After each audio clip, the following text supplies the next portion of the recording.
Whenever I took the bus this way in the morning, I always checked to see if anything was there. And now there's supposed to be something. So let's take a look.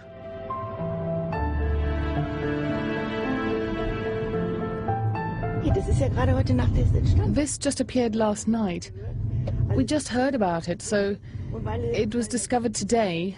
And because the field is likely visible from the road, a lot of people have probably seen it.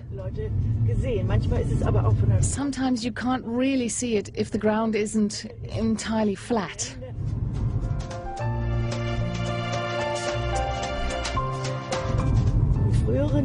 I actually used to come here with my tent and camp out on Barge Inn's campground, where the croppies, as we call ourselves, used to meet. There it is. I see it. Yeah, there are quite a few people. Oh, okay, you need to turn around here. Wow, that's really something. Man, that's beautiful. That's incredible.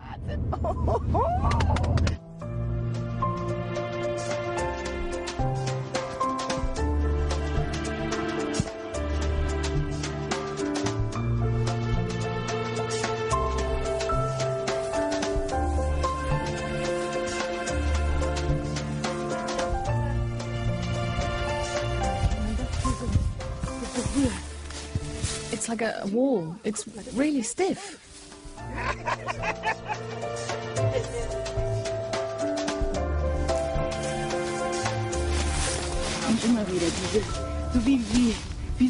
Like a river, like water flowing around.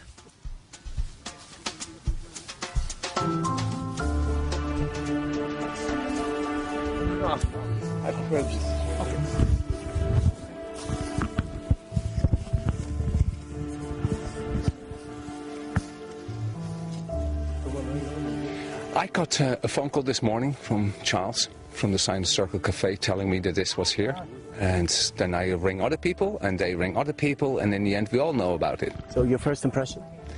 Looks good. I like it a lot, but you have to see it from the air. This is one of those things that you have to fly over and you have to absorb it while you actually go in the air and see it from high above. Your next steps? Is get the plane and fly.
The exciting thing about crop circles for me has always been that they take a special place among the multitude of so-called paraphenomena, because they're not a subjective perception. They aren't a vision that's only seen by certain people or that can only be seen by certain people. They're not like some short-lived phenomena that fly away or disappear. A crop circle appears in a field and it's there. Nobody can stand there and say, I don't see it, it's not there. That means everyone can visit and investigate it. Everyone can experience the crop circle for himself. It's a part of our reality.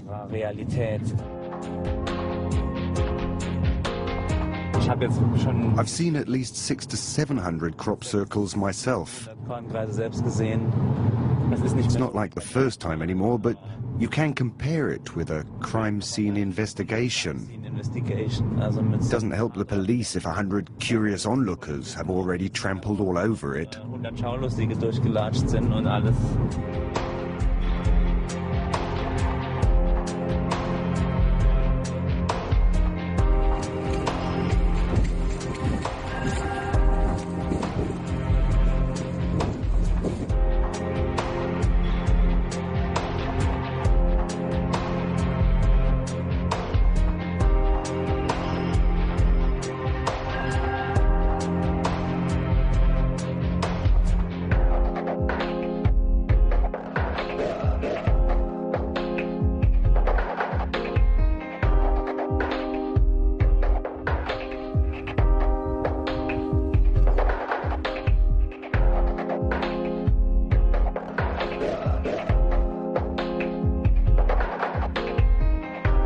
These circles are standing upright all over the place.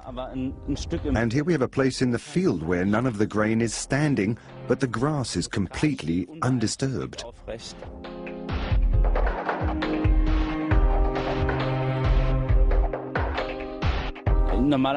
I would say that if someone stamps all over it in the middle of the night, they'd hardly distinguish between grain and normal grass.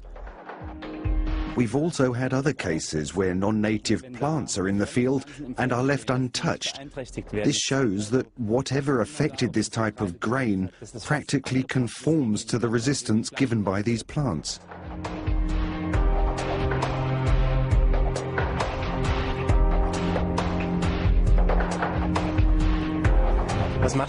What do you do with all these photos?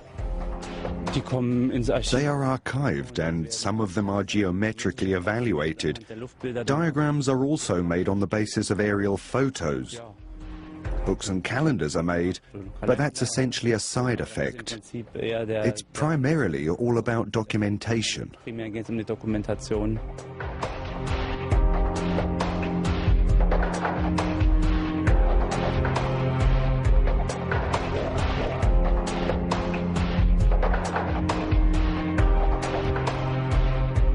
The fascination is very strongly connected with the aerial photos.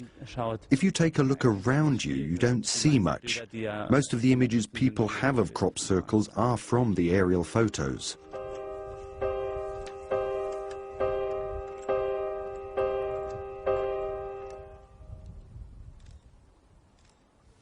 The most important question for crop circle research is whether there is a real phenomenon, meaning something not made by the hand of man. And we've come to the conclusion that yes, this is clearly a real phenomenon, and it can be proven.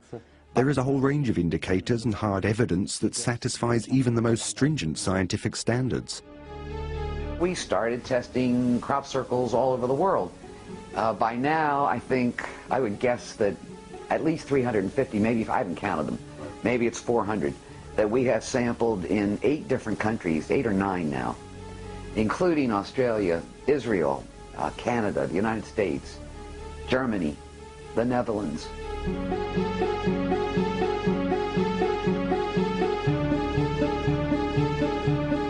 We can prove that there is apparently a rotational force. This rotational force contains an energy component that works like a microwave. We can reproduce many of the changes which take place in the plants and soils by means of microwave radiation. The microwaves heating the moisture inside turns to steam, and as it does so, it has to escape. Well, if the plants are young and pliable, the outer fibers are pliable, the steam escapes by stretching the nodes. That's how you get the elongated nodes. If the energy is extremely intense, and or if the crop is old and the fibers are tough, then it can't get out by stretching it because the fibers won't stretch, or it's just too much energy. Then it blows a hole right out at the node. Die If we see it as a simple circle, the extent of the damage to the plants decreases as you go from the center to the edge. And that's exciting because we can, in principle, deliver the proof that we're dealing with electromagnetic radiation here. The so-called Beer-Lambert principle, the effect of electromagnetic radiation on matter.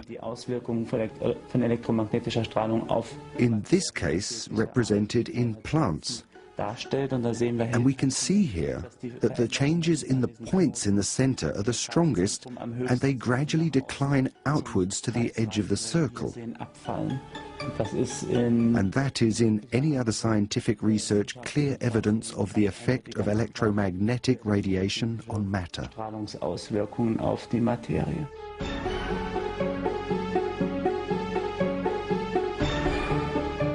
What we've discovered now in formation after formation all over the world are these tiny little rounded particles, but the fact that they're perfectly spherical indicates they were in a molten state, because that's how you get the spheres. Right. And furthermore, we not only find them, we find them deposited in very unusual ways.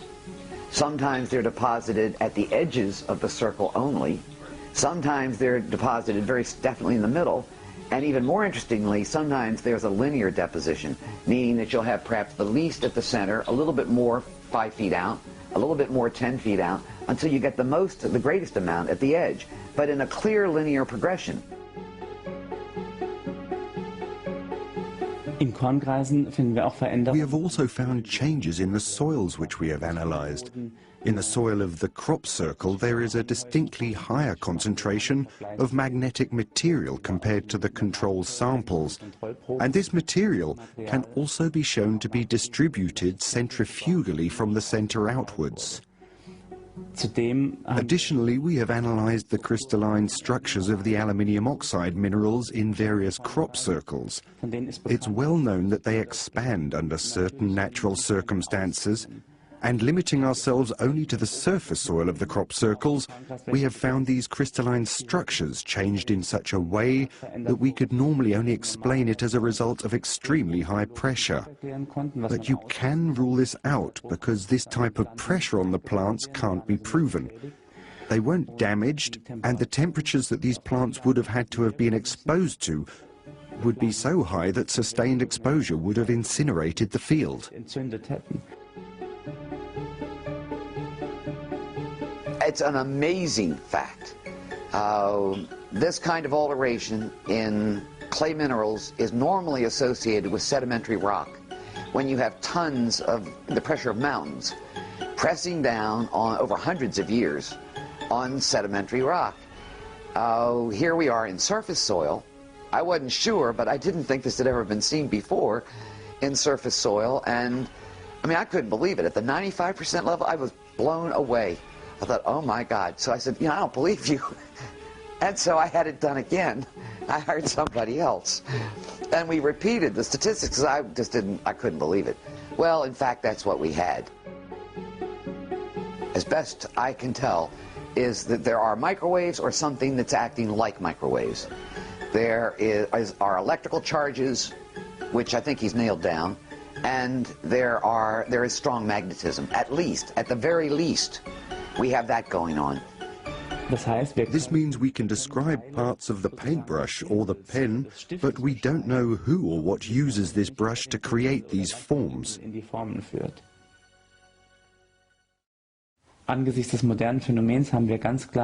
view of this modern phenomenon, we very clearly have a geometric evolution, from simple individual circles to systematic orderings, groupings of multiple circles, ring systems, all the way to pictogram-like patterns which have become much larger and more complex. We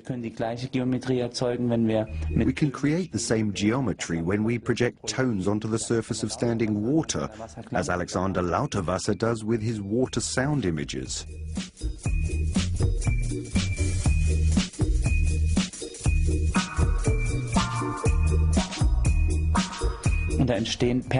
Perfect patterns as though they were created by a compass arise, which we can see not only in very complex crop circles, but also in nature's diversity.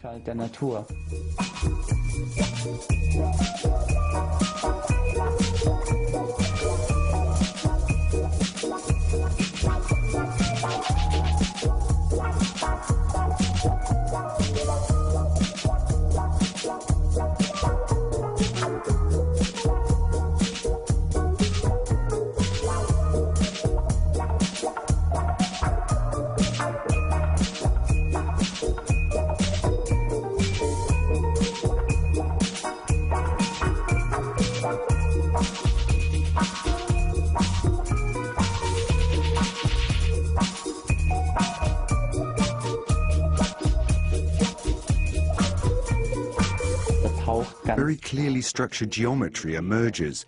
Interestingly, this is the type of geometry we're talking about when a peacock displays his feathers and your eye connects the individual eyes with each other. That's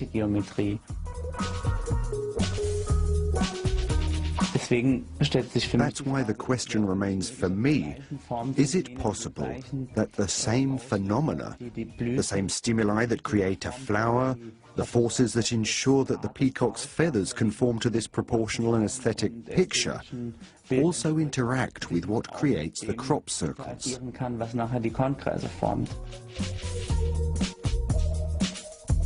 I mean, the shell of a seashell, snowflakes. I mean, there are millions and millions of examples of nature creating incredibly intricate designs. Nature creates designs everywhere, all the time. There are also very complex crop circles that nevertheless take on nature's language of shape and form. For this reason, one could pose the theory that we're dealing with an as yet unknown natural phenomenon that possesses components that we don't understand. How are things whose geometrical equivalents are found in the diversity of shape and form of nature's bounty geometrically carried over into a field as a crop circle? We see this in crystalline structures, in the formation of a blossom or of a beehive, for example. So I can imagine that we have various sources of what we call the crop circle phenomenon.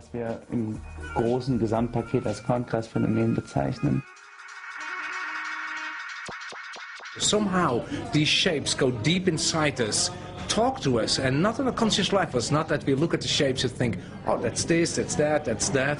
But on a subconscious level, the big question is, what are they doing there? And what are they supposed to do?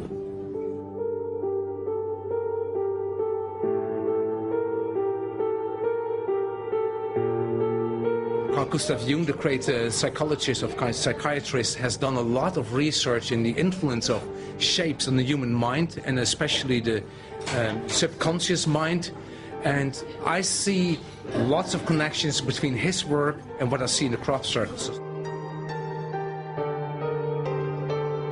So I think there's, in the crop circles, is something going on like subliminal messages that is used in advertisements in a very bad way to try to maneuver people in buying things that they actually don't want to buy. I think the crop circles do it in a very positive way, in subliminal level, talk to us, help us to make the next step in our evolution, our next necessary step we have to take. We experienced over the last years that what people are thinking, that will be imprinted into the fields. We were discussing the form of the Malteser cross, for example. One day later, it was appearing in the field. We were discussing whether or not this could have something to do with earth magnetism. And in that very night, just behind our bed and breakfast address, there appeared a huge formation which was showing a magnetic field with two poles, a north and a south pole. The question, what crop circles tried to point out to us, is about at the same level as what is the meaning of life. It's a very difficult question. Lots of people ask, why are we here, what are we doing here, what's the meaning of life? And there will be a true purpose, and somehow, seemingly, in my opinion, we need help to see that. We all want to know that. It's a strange thing that we have all this urge in our inner self to know from what are we doing here? Where are we going? Are we going some way? And I think the crop circles help us to understand that, what our true purpose is, and assist us to actually get to that point. I came to Wiltshire, and this was the very, very first crop circle I saw. The very first one I walked through. Now my background is mathematics. I study mathematics, so when I saw this, I thought, wow, I know this, because this is Pythagoras. The geometry that's behind the crop circles is exactly the geometry that you will use as a human when you would try to reconstruct them. So when you use a compass and a straight edge, but you're not measuring anything, you're just purely constructing, then you will see you can make these crop circles by pure construction techniques. And the interesting thing is that when you do that, you will see that the crop circles have skipped certain steps. So in a way, they follow our mind, the human mind, because they use the same way as we would use geometry. But on the other hand, they skip little steps to tell actually, if we want it, we don't need this. It's just to show you that we have a connection. There's something going on between you and us. And that's why we skip these steps, but on the other hand, we follow your way of thinking and your way of working. And I find that very intriguing.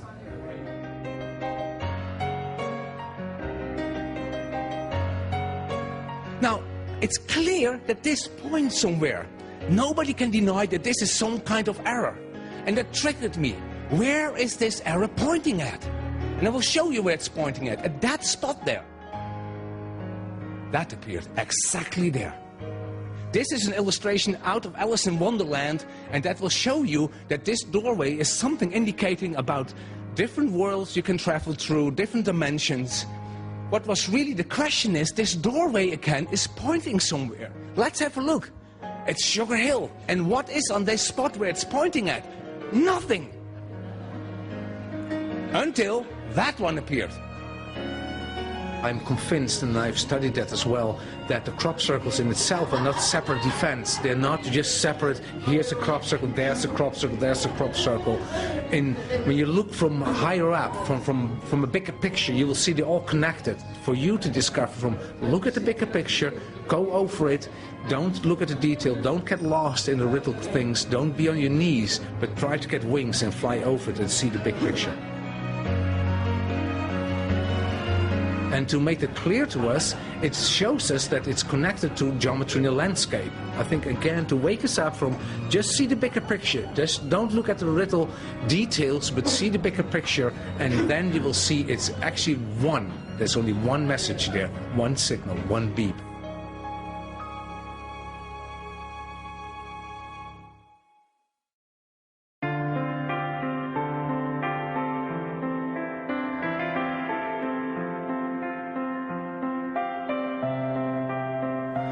This is a crop circle that appeared on the 1st of June 2008 near Barbary Castle. Because of the terraced spiral formation, it has a very clear relation to a crop circle near Barbary Castle in 1990. It really stands out in that it is divided into 10 equal parts. First, we have in the first curve 3 layered segments. Then only one is layered over the others. Then we have 4, 1, 5, 9 segments, 2, 6 segments, 5 and 4. And then we find a number we can read, and that is 3.14192654. Even with the decimal point in the right place. And if you are so inclined to read it this way, there are even 3 circles at the end, which serve to emphasize the infinite nature of this number. In principle, when you see this, it is exactly what you could imagine when you think of how intelligent messages can be sent in the form of geometry.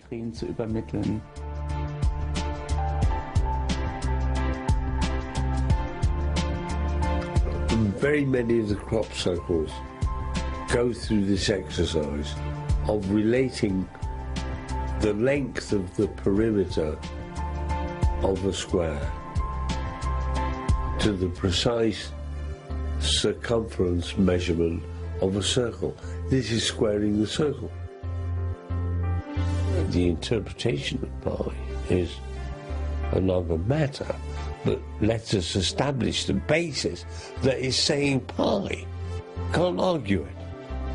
Now, you know my interpretation. My interpretation would be that pi is the key to a mediation between the square material world and the circular world of spirit.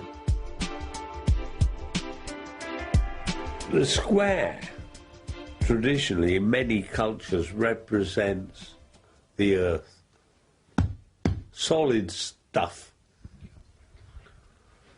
And the circle represents heaven, God, the divine. And the problem has always been how to bring the earth nearer to heaven, or how to bring the square nearer the circle. Simple as that.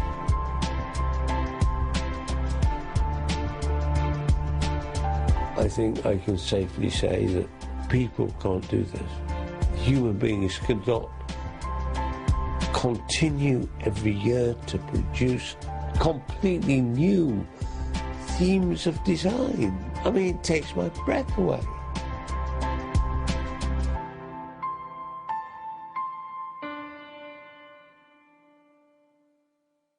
The night this formation came down, it was windy. This is a high altitude location. This takes a battering by the weather. So anyway, we were with two other researchers. We were the first little group of people to come in here. No footprints, no mud, no broken plants. All the centres were perfect. No sign of human activity or entry into this field. It seemed almost impossible that that could be the work of, a few humans going out and smashing the plants down with pieces of wood. It just seemed far too sophisticated, far too perfect. Some of these designs, you couldn't draw them out on a piece of paper freehand or with a desk lamp, let alone, 1,000 feet wide in a wheat field, in the dark, in the rain. Sometimes it just seemed impossible.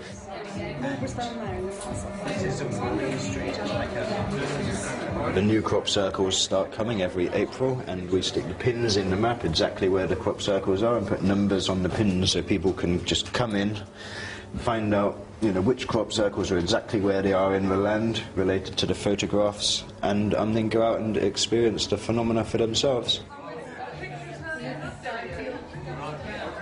We're coming here for over 10 years, and we've seen many things in those 10 years which cannot be ascribed to natural phenomena. For example, lights floating over the fields, lights falling from the sky. Last year we saw big floating balls of an aluminium shape, 5 in total number, floating over the wheat, disappearing into the ground, reappearing later and disappearing into the trees. We made photographs of that, so we think that for a part of the crop circles are most likely man-made, but another part is, to our impression, not. Start missing, and then it's something more special. If it's more than semicircles, that's a real. I mean, on one particular occasion, I was camping somewhere not far from this area, actually. It was a horrible, cold, windy, dark, rainy night. I had a sudden urge to look out of my tent, and unzipped, looked out, and there's an orange ball of light. Big globe of kind of goldeny, orangey light hanging in the sky, which seemed to be about 30 feet over me. I mean, what the hell was that? I mean, it was anywhere long enough to just for me to notice and reaffirm that it physically was there, and then blink out, and that's it. Almost as if they want to be seen for some reason. It's as if they provide a little bit of proof that something really weird is happening, but not quite enough to provide definitive proof for the world. There's just enough to keep our attention, as it were.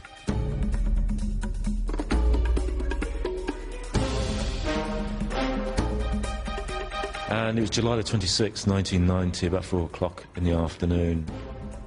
I was just basically walking across the downs to look at the crop circle from the hill.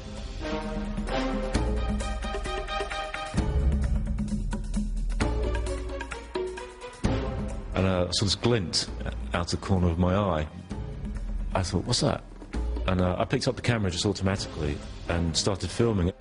And there was this bright object which was actually moving across the heads of the crop, and it arced round and then dropped into the crop, and it was glinting and flashing, and then it suddenly moved. And this was all on film. I was filming this. Could people make these formations in the middle of the night with the hours of darkness only about 4 hours before it gets light without getting spotted? If people make them all, then you have to explain why the balls of light. You know, why do people have these experiences?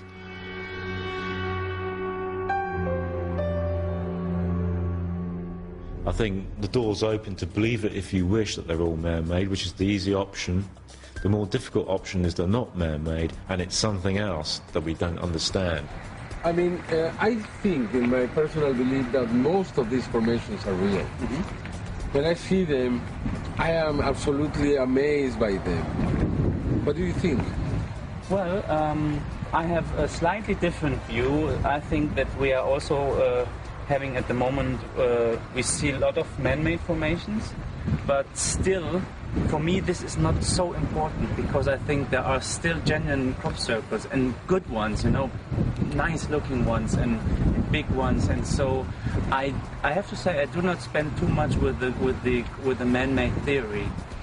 The foundation has been laid for the determination that there is such a thing as a crop circle phenomenon. There is no doubt that humans make crop circles, and to some extent very good crop circles. But that doesn't play a role in crop circle research. And not because it looked crooked, but simply it did not have the feeling of what we wanted to do.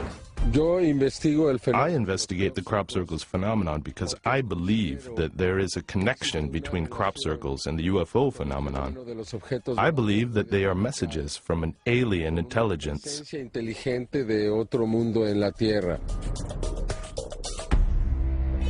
There are again and again crop circles that contain clear messages. For example, the crop circles of Chilbolton, which were an unmistakable answer to the message that we sent into outer space via the Arecibo radio telescope in 1974. It was something of a greeting card from the Earth, upon which details about ourselves were given. The decimal system, our solar system, where the message is from, what we look like, our population, information about our composition, our DNA. And in 2001, there was a crop circle that took up this pattern exactly, but transposed and translated it into an answer.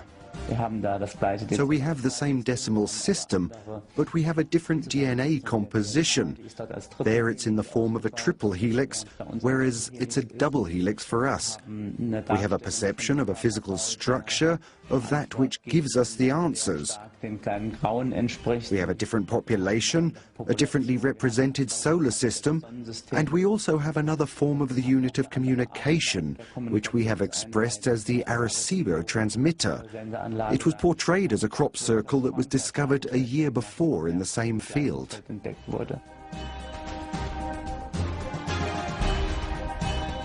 That is a clear and direct message.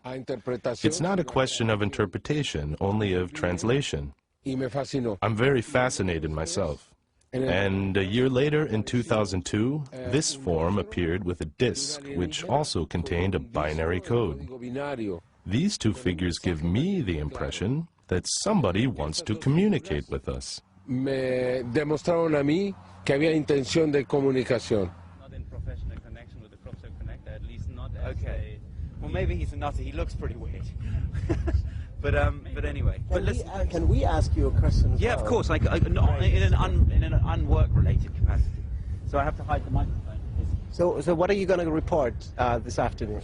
I'm just going to report the truth, what people tell me. I'm not really going to have an opinion. I'm going to say I went to the crop circles, I saw them, and then I'll have the voices of the people I've interviewed and the photos we took, and then people can make up their own mind. But we'll tell people where they are, and if they want to come down and see them, they can.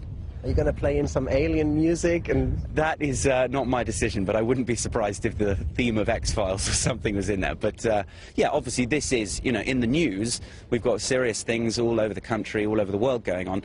this is going to be one of the lighter stories. What if this is not just some light story, but some very important story for mankind? Well, if that is the case, I'm very proud to have been here for this particular incident, and I keep a really open mind. If my boss tells me to go to a crop circle again, I'll definitely go. I love them. They're fascinating. And I like the people you meet, and I just think it's cool. I think anyone would find this stuff cool.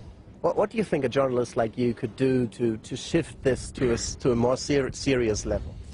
That's a loaded question. I don't know. I mean, I think it's hard because, of course, in people's daily lives on a daily basis at the moment, there are so many hard things going on, like the credit crunch, for example, in the UK, or the cost of living. And with important things like that, it's hard for people to worry or think about other stuff because there's so much else going on in their life. What do people want? Fundamentally, they want to survive. What does that mean? Please make tomorrow the same as today. The real response is to trivialize the phenomenon, to make it go away. Humans are very good at looking the other way, like babies.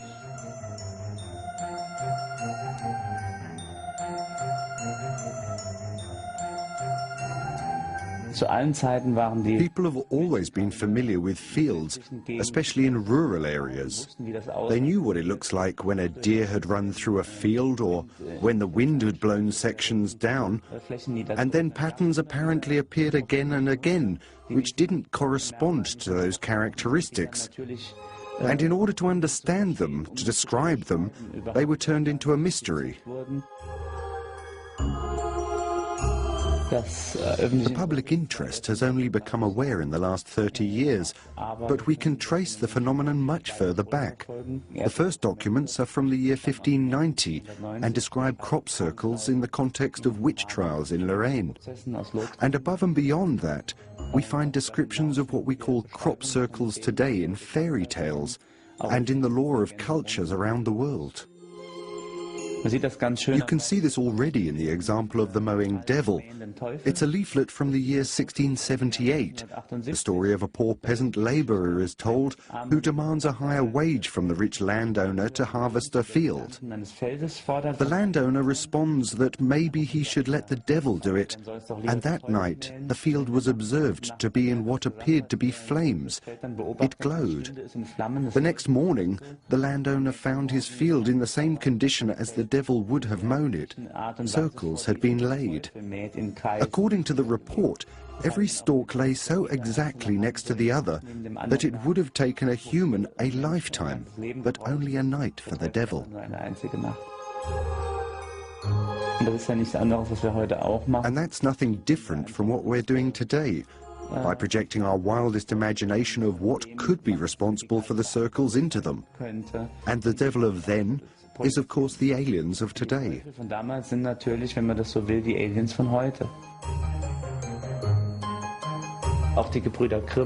brothers Grimm even described crop circle phenomena back then.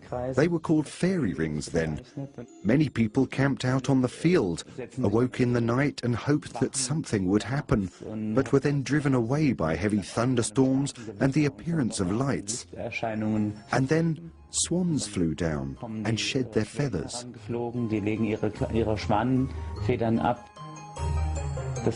This means that the picture they used could possibly correspond to the light phenomenon which we observe today.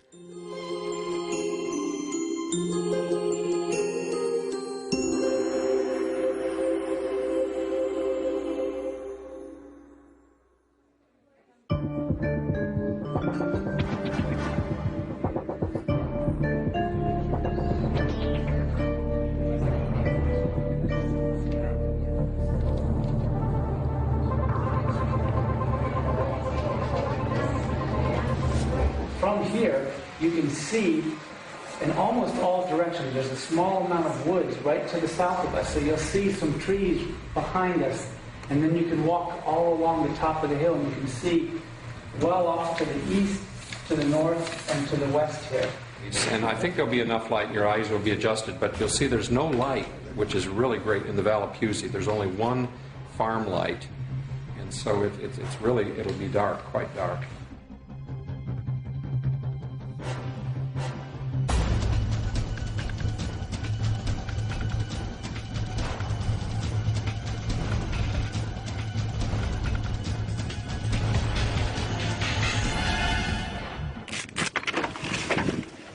How often is anything seen here per night or even per season? A lot. People who do these watches see a lot, but it's always the question, of course, what do they see? There are, of course, people who are constantly saying something, who look exactly at the military training area, and then say every night that they've seen flying lights. You have to view that carefully, of course.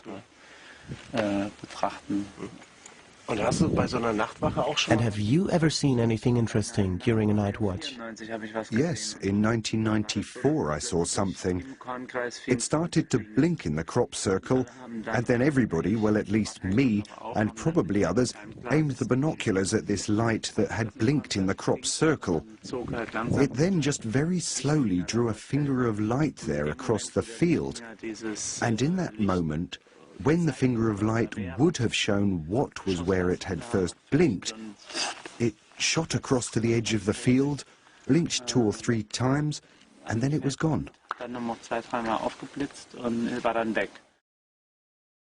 One formation which especially impressed me was a message that everyone in Mexico would have understood. This formation appeared on the 9th of August 2005 and displays the Mayan calendar. It's also called the Tzolkin.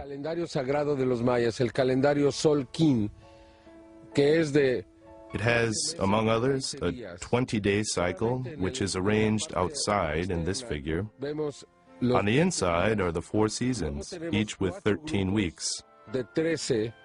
20 times 13 makes 260 days, the human gestation period. Because the Mayans thought that man didn't orientate himself according to the 365-day cycle, because that is the cycle of the earth, but instead to his own 260-day cycle as a human.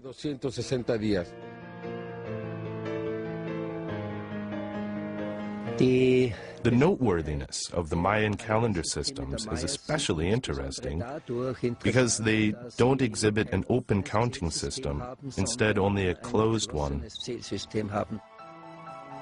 20 is the code for individual life, and 13 is the cosmic factor of movement.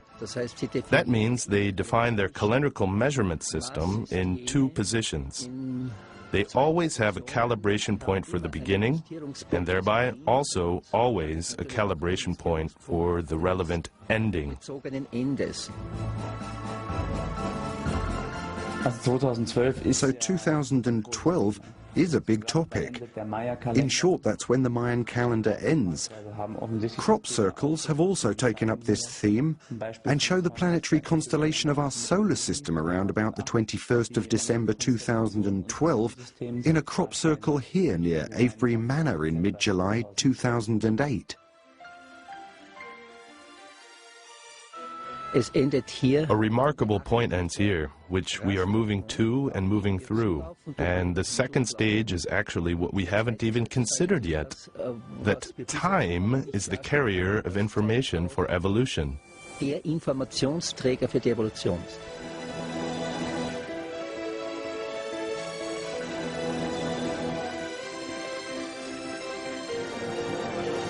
In a certain macro structure, we could say that we are moving through a 4th main stage of evolutionary development.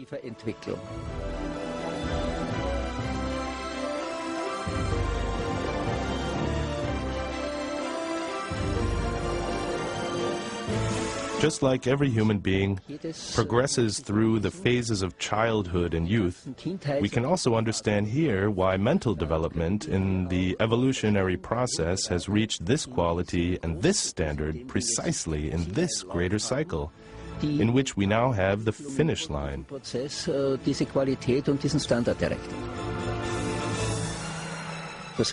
This means that it is fascinating, but nothing extraordinary, to people who have come to an understanding. People who understand that reality is multidimensional anyway, when information from another plane copies itself onto our scene.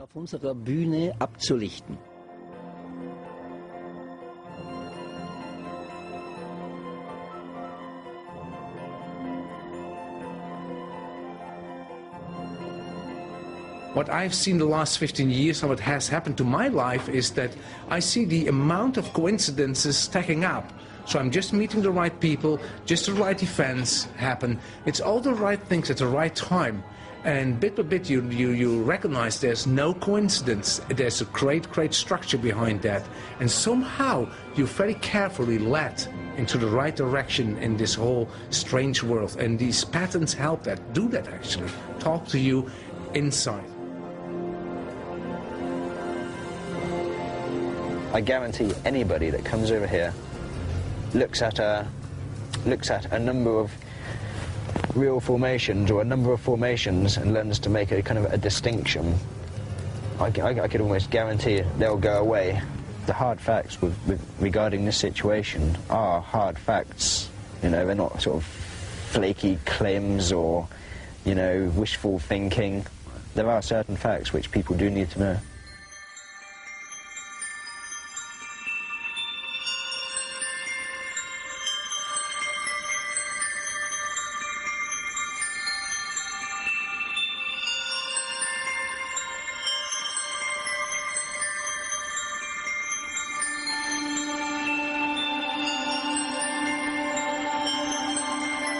Now realize this formation is pretty close to the white horse. Now imagine you would make that yourself. You would actually put it closer to the white horse. It's amazing that it is in this beautiful spot, but still is a little bit away from the white horse, like it's showing respect to it. Even though when I would have made it, I would have made it much closer to the horse. So that's an enigma in itself, actually. And you know, just 24 hours ago, I was in this road thinking about this field, because it was so nice, I could see it from there. That would be very nice to have a formation here. It was not here yesterday, it happened overnight. This woman who lives up in the B&B, who runs a B&B out there, yeah. They've actually walked down here. It wasn't here at 5:30 in the morning, so that's when she was walking through. So this must have been done sometime after at 5:30 in the morning today. This is my first encounter on a corn circle, and I'm sceptic, like, you know, but I've got my views now on it. I don't think it was man-made.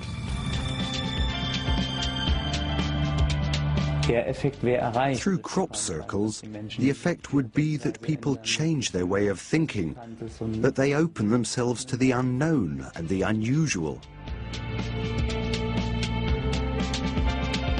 Most people are pleased by the phenomenon. It's not a dangerous phenomenon, you know. It doesn't radiate any kind of threat, no violence. On the contrary, it's something beautiful. You're outside in nature. It doesn't matter what you do with it, whether you see aliens in it or messages from nature. It's not primarily about that, but simply an invitation to think differently.